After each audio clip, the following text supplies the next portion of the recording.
Sebelum masuk ke materi, kita perkenalan dulu yuk. Yang pertama ada Fadila Ahmad. Yang kedua ada Raffi Ahmad Hendriansyah. Ketiga ada Iin Suandini. Yang keempat ada Sabriana Naya Hadi Titania. Kelima ada Wanda Era Muflihati. Pengertian vektor. Vektor adalah ruas garis berarah yang memiliki besaran atau nilai dan arah tertentu. Kali ini kita akan mempelajari tentang penjumlahan vektor secara geometris. Secara geometris, penjumlahan vektor dapat dilakukan dengan dua metode, yaitu 1. Metode poligon. Penjumlahan vektor dengan metode ini adalah merangkai setiap vektor sedemikian, sehingga ujung suatu vektor bertemu dengan pangkal vektor lain. Resultan vektor diperoleh dengan menarik vektor baru, yang pangkalnya berada di pangkal rangkaian dan ujungnya berada di ujung rangkaian. Untuk lebih jelasnya, perhatikan contoh di bawah ini. Yang kedua itu adalah metode jajar genjang. Metode ini adalah merangkai setiap vektor sedemikian sehingga pangkal setiap vektor berhimpitan di satu titik. Setelah itu dibuat proyeksi untuk setiap vektor dan proyeksi tersebut tempatkan sedemikian sehingga membentuk jajar genjang. Resultan vektor adalah diagonal jajar genjang dengan pangkalnya berhimpitan dengan vektor lain. Untuk lebih jelasnya diperhatikan pada contoh di bawah ini. Gambar tersebut, garis pangkal vektor A dan garis pangkal vektor B berhimpitan atau menyatu, sehingga jika nanti digunakan garis bantu atau titik-titik tersebut, titik-titik garis atau putus-putus tersebut akan membentuk sebuah jajar genjang yang nanti kita ambil garis tengahnya atau diagonal jajar genjangnya.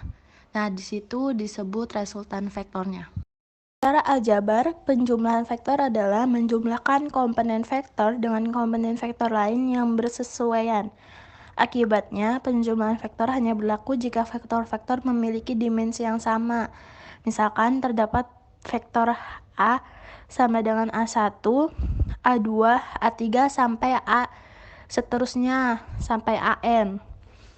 Dan A sama dengan A1, A2, A3 sampai seterusnya juga. Seperti vektor A, vektor B juga, B1, B2, B3, dan seterusnya. Penjumlahan vektor didefinisikan sebagai berikut.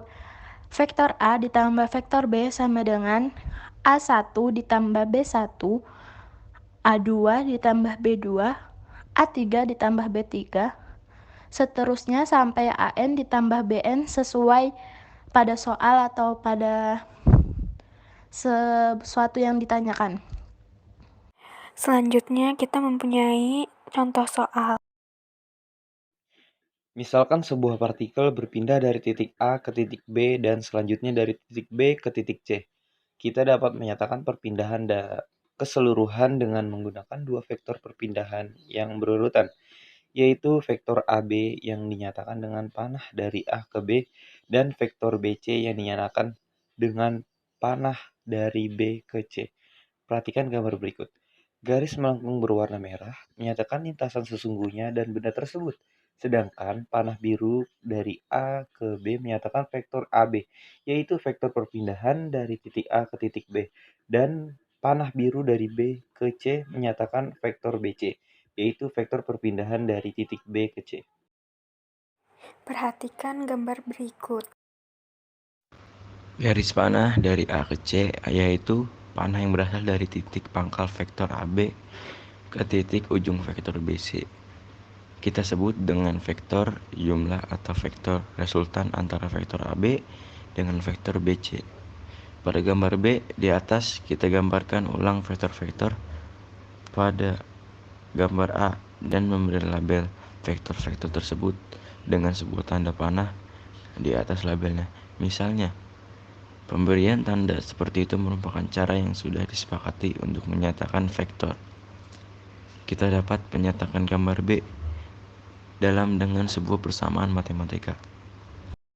Misalkan vektor S sama dengan vektor A ditambah vektor B.